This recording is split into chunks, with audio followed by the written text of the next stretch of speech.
لا إله إلا الله لا إله إلا الله محمد رسول الله نحمده ونصلي على رسوله الكريم اما بعد فاعوذ بالله من الشيطان الرجيم بسم الله الرحمن الرحيم رب اشرح لي صدري ويسر لي امري واحلل عقدة من لساني يفقهوا قولي رب زدني علما اللهم فقهنا في الدين ربي يسر ولا تعسر وتمم بالخير آمین یا رب العالمین۔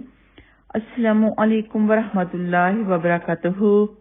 جی میری پیاری بہنوں، آج کے لاسٹ ایپیسوڈ میں شرک احادیث کی روشنی میں بھی ہم بات کریں گے اور آخر میں شرک اصغر کے مسائل کے اوپر بات کریں گے کہ وہ کون کون سے ایسے عمل ہیں جن کے کرنے کی وجہ سے انسان شرک اصغر میں مبتلا ہو جاتا ہے، اور ایسی جگہ جہاں پر شرک کیا جاتا تھا یا کیا جاتا ہو وہاں جائز عبادت کرنا بھی منع ہے۔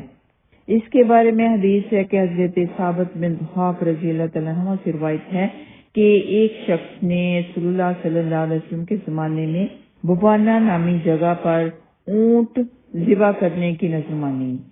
رسول اللہ صلی اللہ علیہ وسلم کی خدمت میں حاضر ہوا اور عرض کیا، میں نے بوانا پر اونٹ ذبح کرنے کی نذر مانی ہے، اپنی نذر پوری کروں یا نہ کروں؟ آپ صلی اللہ علیہ وسلم نے فرمایا، کیا وہاں زمانہ جاہلیت میں کوئی بت تھا جس کی پوجا کی جاتی رہی ہو؟ صحابہ کرام رضی اللہ تعالیٰ عنہم نے عرض کیا، نہیں۔ تب آپ صلی اللہ علیہ وسلم نے پوچھا، کیا وہاں مشرکین کا کوئی میلہ لگتا تھا؟ صحابہ کرام رضی اللہ تعالیٰ عنہم نے عرض کیا، نہیں۔ تب آپ صلی اللہ علیہ وسلم نے ارشاد فرمایا، اپنی نظر پوری کرو اور یاد رکھو اللہ سبحانہ تعالیٰ کی نافرمانی والی نظر پوری کرنا جائز نہیں، اور نہ ہی وہ نظر جو انسان کے بس میں نہ ہو۔ یعنی آپ نے نظر مان لی کہ آپ 100 روزے رکھیں گے، ویسے تو نظر ماننا پسندیدہ عمل نہیں ہے کیونکہ یہ آپ شرط رکھ لیتے ہیں، اور ایسی چیز جو آپ کے اوپر فرض نہیں ہے آپ اپنے اوپر خود ہی فرض کر لیتے ہیں۔ آپ کی نظر پوری ہو، آپ کا کام پورا ہو نہ ہو، لیکن نظر پوری تو کرنی ہوتی ہے۔ اس کی بہتری یہ ہوتا ہے کہ آپ دعا کر لیں، صدقہ دے لیں، اس کام کی برکت کے لیے دعا کریں تو وہ آپ کا کام ضرور پورا ہوگا انشاءاللہ، اور آپ ایسے کام سے بچے رہیں گے جو کہ آپ کے اوپر فرض نہیں ہے۔ کئی لوگ بہت سے روزوں کی منت مان لیتے ہیں، اور کئی بہت سے نوافل کی منت مان لیتے ہیں، کئی بہت سا صدقہ کرنے کی منت مان لیتے ہیں، تو نظر ان کی پوری ہوتی ہے نہیں ہوتی، پھر وہ نظر ان کو پوری کرنی چاہیے۔ تو اسی کے بارے میں نبی پاک صلی اللہ علیہ وسلم نے فرمایا کہ وہ نظر جو انسان کے بس میں نہ ہو وہ نہ مانی جائے۔ ایسی نظر سے بھی نبی پاک صلی اللہ علیہ وسلم نے منع فرما دیا۔ شرک اصغر میں نظر بعد یا بیماری سے محفوظ رہنے کے لیے چھلا، منکا، کڑا، زنجیر، حلقہ یا تعویذ وغیرہ پہننا شرک میں شامل ہے۔ کئی لوگ پہن لیتے ہیں نا چھلا یا کوئی ایسا منکا کہ میں بیماری سے بچا رہوں گا یا مجھے کسی کی نظر نہیں لگے گی، تو ایسی چیزیں شرک میں شامل ہیں۔ اور بہت سے لوگ تعویذ وغیرہ بھی پہنتے ہیں، یہ اللہ پر سے بھروسہ نہیں رہتا اور ان چیزوں پر بھروسہ ہو جاتا ہے، اور سوچتے ہیں کہ میں نے چھلا پہنا ہوا ہے یا منکا پہنا ہوا ہے یا کوئی تعویذ پہنا ہوا ہے تو میں بیماری سے محفوظ ہوں۔ تو یہ اللہ سبحانہ تعالیٰ سے بھروسہ اٹھ کے ان چیزوں کے اوپر بھروسہ کرنا شرک میں ہے۔ بس سے بچنے کے لیے معوذات ہیں وہ پڑھنے چاہیے، بیماری سے بچنے کے لیے معوذات ہیں اور دعائیں نبی پاک صلی اللہ علیہ وسلم نے بتائی ہیں۔ قرآن پاک ہمارے لیے باعث شفا ہے۔ ایسے عمل کرنے چاہیے جو قرآن اور سنت سے ثابت ہوں، ایسے عمل نہیں کرنے چاہیے جو خود من گھڑت لوگوں نے بنائے ہوئے ہوں۔ اور نظر بد سے بچنے کے لیے، حادثات سے بچنے کے لیے کار، مکان یا دکان وغیرہ پر گھوڑے کی نال لٹکانا یا مٹی کی کالی ہنڈیاں لٹکا دینا یہ بھی شرک اصغر ہے۔ اور کسی کے گھر بچہ پیدا ہو گیا تو 40 دن باہر نہیں نکل سکتا یا کوئی ان کے گھر میں نہیں آ سکتا، یہ بھی شرک اصغر ہے۔ نیو بورن بیبی کو نظر بد سے محفوظ رکھنے کے لیے، بچانے کے لیے گھر کے دروازے پر کسی مخصوص درخت کی ٹہنیاں لگا دینا، لٹکا دینا، یہ بھی شرک ہے۔ حادثات سے محفوظ رہنے کے لیے بازو پر امام دامن باندھنا یہ بھی شرک ہے۔ حضرت عقبہ بن عامر جہنی رضی اللہ تعالیٰ عنہ سے روایت ہے کہ رسول اکرم صلی اللہ علیہ وسلم کی خدمت میں ایک جماعت اسلام لانے کے لیے حاضر ہوئی۔ نبی اکرم صلی اللہ علیہ وسلم نے 9 آدمیوں سے بیعت لی اور 10ویں آدمی کی بیعت لینے سے ہاتھ روک لیا۔ انہوں نے عرض کیا، یا رسول اللہ صلی اللہ علیہ وسلم، آپ نے 9 آدمیوں کی بیعت لی ہے اور اس آدمی کی بیعت نہیں لی۔ آپ صلی اللہ علیہ وسلم نے ارشاد فرمایا، اس نے تمیمہ یعنی تعویذ، دھاگا یا منکا وغیرہ باندھا ہوا ہے۔ چنانچہ آپ صلی اللہ علیہ وسلم نے اپنا ہاتھ آگے بڑھا کر اسے کاٹ دیا اور اس کے بعد اس سے بیعت لے لی۔ پھر ارشاد فرمایا، جس نے تمیمہ لٹکایا اس نے شرک کیا۔ جانور کے گلے میں کوئی پٹا لٹکا دینا تاکہ وہ نجیبات سے بچا رہے، یہ بھی شرک ہے۔ بد شگنی لینا یہ بھی شرک ہے، جیسے کہ ہندو لوگوں کی عادت ہے کہ ان کے آگے سے اگر بلی گزر گئی تو انہوں نے بد شگنی لے لی کہ میرا کوئی ضرور آج برا کام ہوگا، وہم پڑ گیا، کسی سفر کے لیے گئے ہیں تو واپس آ گئے۔ اور کچھ مسلمان بھی ہیں جو اس طرح کی بد شگنی لیتے ہیں، تو اس طرح کی بد شگنی نہیں لینی چاہیے۔ جیسے کوئی اللہ کے علاوہ کسی اور کی قسم کھا لے تو یہ بھی بہت بڑا شرک ہے۔ اللہ کے علاوہ کسی اور کی قسم نہیں کھانا چاہیے۔ قسم کا مطلب ہوتا ہے کہ میں فلاں کو حاضر ناظر جان کے عہد کرتا ہوں کہ یہ بات سچ ہے، یہ میں ایسا کروں گا، تو یہ شرک میں شامل ہے، یہ شرک ہے۔ اللہ سبحانہ تعالیٰ کے علاوہ کوئی اور قسم نہیں ہے۔ اکثر لوگ اپنے والدین کی قسم، بیوی کی قسم یا اولاد کی قسم یا اولاد کے سر پر ہاتھ رکھ کے، کسی کے سر پہ ہاتھ رکھ کے یا خانہ کعبہ وغیرہ کی قسم کھا کر بات کرتے ہیں، تو یہ قسم کھانا شرک میں شامل ہے۔ حضرت عمر بن عمر رضی اللہ تعالیٰ عنہ سے روایت ہے کہ رسول اللہ صلی اللہ علیہ وسلم نے فرمایا، جس نے اللہ تعالیٰ کے سوا کسی اور کی قسم کھائی، کسی دوسرے کی قسم کھائی، اس نے کفر کیا، یا فرمایا کہ شرک کیا۔ اسے ترمذی نے روایت کیا ہے۔ حضرت ابو ہریرہ رضی اللہ تعالیٰ عنہ کہتے ہیں، رسول اللہ صلی اللہ علیہ وسلم نے فرمایا، تم میں سے جو شخص غیر اللہ کی قسم کھائے اور اپنی قسم میں یوں کہے، لات کی قسم، اسے لا الہ الا اللہ کہنا چاہیے، یعنی اپنے ایمان کی تجدید کرنی چاہیے۔ اور جو شخص اپنے ساتھی سے کہے، آؤ میں تجھ سے جوا کھیلوں، تو اسے اپنے استطاعت کے مطابق صدقہ کرنا چاہیے تاکہ گناہ کا کفارہ ادا ہو جائے۔ اسے مسلم نے روایت کیا ہے۔ تو مطلب یہ کہ اس وقت لوگوں کے جو بت رکھے ہوئے تھے، ان میں سے ایک بت تھا جس کا نام لات تھا، اس کی اکثر لوگ قسم کھا لیا کرتے تھے۔ جو بت پرست تھے سب اپنے بتوں کی قسم کھا کر بات کیا کرتے تھے۔ تو پھر ان میں سے جو مسلمان ہوئے، خدا نخواستہ ان کے منہ سے کبھی بے خیالی سے عادت کے مطابق نکل جائے کہ لات کی قسم، سے اسے چاہیے کہ فوراً کلمہ پڑھے۔ اور جو کوئی جوا سے توبہ کر چکا ہو، اپنی عادت کے مطابق کبھی انجانے میں جوا کھیل لے، تو اسے چاہیے کہ صدقہ کرے۔ اور ریاکاری اور دکھاوے کے بارے میں بہت سی باتیں پہلے ہو چکی ہیں، اس کے بارے میں حدیث ہی صرف اور پڑھ دیتے ہیں کہ حضرت ابو سعید رضی اللہ تعالیٰ عنہ کہتے ہیں کہ ہم لوگ مسیح دجال کا ذکر کر رہے تھے، اتنے میں رسول اکرم صلی اللہ علیہ وسلم تشریف لائے اور آپ صلی اللہ علیہ وسلم نے ارشاد فرمایا، کیا میں تمہیں ایسی بات نہ بتاؤں جس کا مجھے تمہارے بارے میں مسیح دجال سے بھی زیادہ ڈر ہے؟ ہم نے عرض کیا، کیوں نہیں، ضرور بتائیے۔ آپ صلی اللہ علیہ وسلم نے فرمایا، شرک خفی، اور وہ یہ ہے کہ ایک آدمی نماز کے لیے کھڑا ہوتا ہے اور صرف اسی کے لیے عمدہ نماز پڑھتا ہے کہ اسے کوئی دوسرا شخص دیکھ رہا ہو۔ اسے ابن ماجہ نے روایت کیا ہے۔ اور نماز کا ترک کر دینا شرک اور کفر ہے، کبھی نہ پڑھنا، یہ شرک بھی ہے اور کفر بھی ہے۔ کئی سوچتے ہیں نا کہ نہیں میں ویسے ہی ہاتھ دکھا رہی ہوں، مجھے بلیو تو نہیں ہے۔ ہاتھ تبھی دکھایا جاتا ہے جبکہ تھوڑی سی دلچسپی ہو کہ دیکھو تو صحیح یہ میرے بارے میں کیا جانتا ہے، کیا مجھے بتائے گا۔ اور کچھ سوچتے ہیں کہ ہاتھ کے اوپر جو لائنیں ہیں اس کا کچھ تو مقصد ہے، نہیں، یہ ہاتھ کے اوپر جو لائنیں ہیں اتنی گہری اس لیے ہو چکی ہیں کیونکہ آپ جب ہاتھ بند کرتے ہیں، کھولتے ہیں، بند کرتے ہیں، کھولتے ہیں، تو اسی وجہ سے لائنیں زیادہ گہری ہیں۔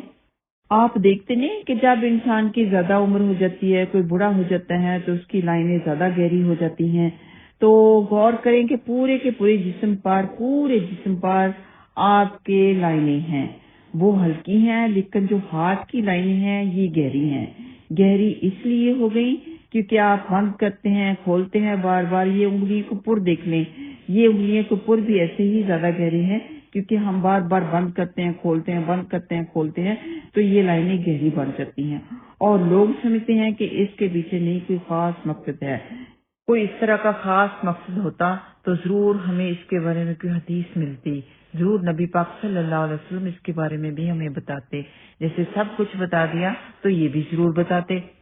اور اسی طرح نجومی کے پاس جانا, ان سے اپنا حال معلوم کرنا, یہ بھی شرک ہے.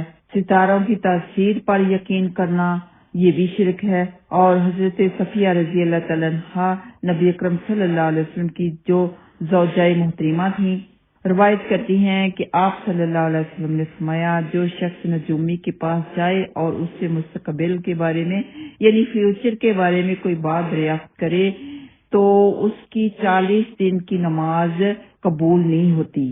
ستاروں کے بارے میں حدیث سن لیں کہ حضرت ابو ہریرہ رضی اللہ تعالیٰ عنہ سے روایت ہے کہ رسول اکرم صلی اللہ علیہ وسلم نے فرمایا نہیں نازل فرمائی اللہ سبحانہ تعالیٰ نے برکت یعنی بارش آسمان سے, مگر لوگوں میں سے بعض نے صبح کو اس کا انکار کیا کہ حالانکہ بارش اللہ ہی برساتا ہے, لیکن انکار کرنے والے کہتے ہیں فلاں فلاں ستارے کی وجہ سے بارش ہوئی. اسے مسلم نے روایت کیا ہے. تو ستاروں کی وجہ سے بارش کا سوچنا کہ ستاروں کی وجہ سے ہوئی ہے یا کوئی اور وجہ لگا لینا, یہ بھی شرک ہے. اللہ سبحانہ تعالیٰ ہی آسمان سے برکت نازل فرماتا ہے یعنی بارش فرماتا ہے. اللہ کی رحمت ہوتی ہے, برکت ہوتی ہے جس کے ذریعے سے اناج اگتا ہے, مردہ زمین زندہ ہوتی ہے. یہ سب کی سب اللہ سبحانہ تعالیٰ ہی کی کراماتیں ہیں. انبیاء اولیاء اور صالحین سے عقیدت میں غلو کرنا شرک ہے. یعنی انبیاء کا رتبہ بہت زیادہ بڑھا دینا کہ وہ غیب کا علم جانتے تھے, حالانکہ جو اللہ سبحانہ تعالیٰ نے ان کو علم سکھایا, غیب کا سکھایا, کوئی بھی سکھایا, صرف اتنا ہی جانتے تھے, اس سے زیادہ نہیں. اور اولیاء کو بھی ایسے ہی سمجھ لینا, صالحین کو بھی ایسے ہی سمجھ لینا, تو یہ دین میں غلو کرنا یعنی بڑھا چڑھا کے ان کی عقیدت کرنا ہے, تو یہ شرک ہے.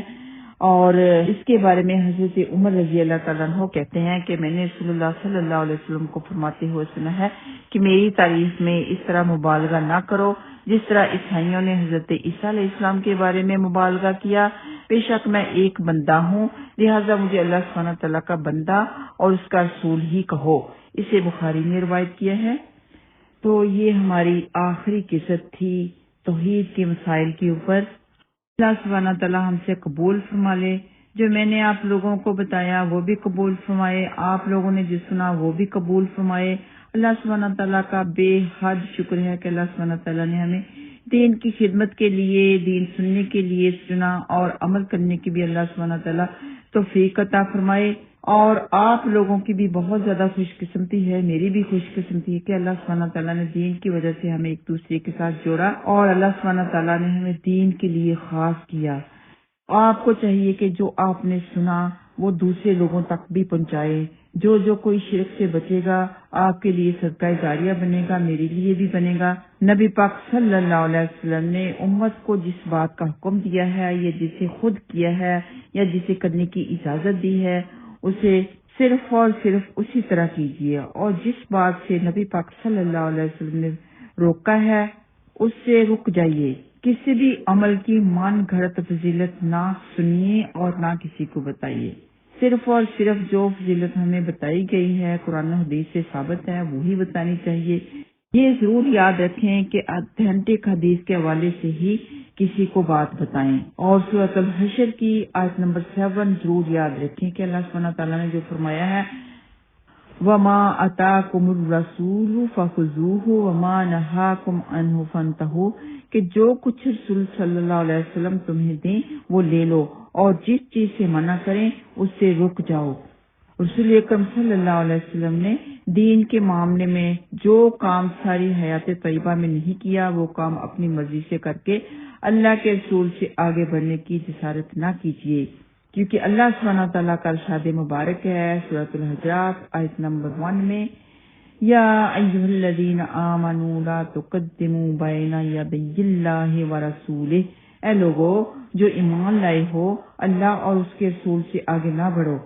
تو اللہ اور اس کے رسول کی اطاعت اور فرمانبرداری کے مقابلے میں کسی دوسرے کی اطاعت اور اتباع کر کے اپنے مال کو برباد مت کیجیے، کیونکہ یہ اللہ سبحانہ تعالیٰ نے فرمایا ہے سورۃ المحمد آیت نمبر 33 میں، یا ایھا الذین آمنوا اطیعوا اللہ واطیعوا الرسول ولا تبطلوا اعمالکم، اے لوگو جو ایمان لائے ہو، اللہ کی اطاعت کرو، رسول کی اطاعت کرو اور کسی دوسرے کی اطاعت کر کے اپنے اعمال کو برباد مت کرو۔ آئیے سب مل کے دعا کرتے ہیں کہ یا ارحم الراحمین، تیری رحمت زمین و آسمان کی بے کروں وسطوں سے بھی زیادہ وسیع ہے۔ تو ہی گناہ معاف کرنے والا ہے، تو ہی اپنے بندوں سے درگزر کرنے والا ہے، تو ہی اپنے بندوں کے عیوب ڈھانپنے والا ہے۔ اے اللہ، اے رب العالمین، اپنی ذات اور صفات کے صدقے ہماری ہر غلطی معاف فرما، ہم سے جو کمی کوتاہی دین کے معاملے میں ہوئی ہے ہمیں معاف فرما، درگزر فرما، ہم سے جو جانے انجانے میں کوئی بھی شرک کا عمل ہوا ہے وہ بھی ہمیں معاف فرما، اور ہمیشہ کے لیے ہمیں شرک بدعت سے محفوظ فرما۔ ہمیں، ہماری اولادوں کو، ان کی نسل بر نسل کو، تمام امت مسلمہ کو 5 وقت کے پکے سچے نمازی بنا، حفاظت کرنے والے، نمازوں کو قائم کرنے والے بنا، ہم سب کو جنت الفردوس میں جگہ عطا فرما، آمین یا رب العالمین۔ وآخر دعوانا ان الحمد للہ رب العالمین۔